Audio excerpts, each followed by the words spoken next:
ముందుగా మర్చెంట్ నావి ఇన్ఫ్లుయెన్సర్కి అలాగే సీమెన్లకు కూడా మీ అందరికి ఒక హెచ్చరిక లేకపోతే వార్నింగ్ అనుకుంటారు, అది మీ ఇష్టానికి వదిలేస్తాను. మనం చూపిస్తున్న వీడియోలు ఫొటోస్ వల్ల చాలా మంది ఇన్స్పిరేషన్ అయిపోయి మన మర్చెంట్ నావీలో జాయిన్ అవ్వాలని చెప్పేసి కొంతమంది ఈ షోర్ జాబ్ ఏంటో, ఈ మర్చెంట్ నావీ ఎటువైపు అని తెలియక చాలా తప్పులు చేసి ఏజెంట్ విషయంలో మోసపోతున్నారు విషయం మీకు తెలియదు.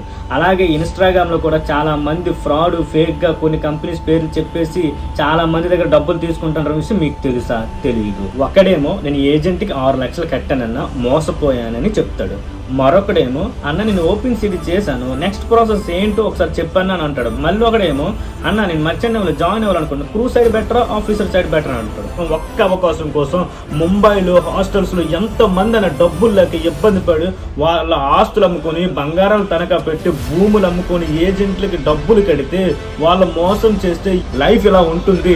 ఒక చుట్టూ వలయంలో ఏం జరుగుతుంది, దీని చుట్టూ కంపెనీస్ ఉన్నాయి, కంపెనీస్ డబ్బులు తీసుకోరు, ఒకళ్ళ కంపెనీ డబ్బులు తీసుకున్నా సరే వీళ్ళ చుట్టూ ఎవరు ఉన్నారు, ఏజెంట్స్ ఎలా ఫ్రాడ్ చేస్తున్నారు, ఫ్రాడ్ చేయకుండా ఎలా జాగ్రత్త పడాలని ప్రతి విషయం కూడా ఇన్ఫ్లుయెన్సర్గా మీరు ఒక సీమెన్గా నేను ప్రతి ఒక్కరు కూడా వాళ్ళకి ఒక అవేర్నెస్ని ఒక గైడెన్స్ ఇస్తారని నేను మనస్ఫూర్తిగా కోరుకుంటున్నాను.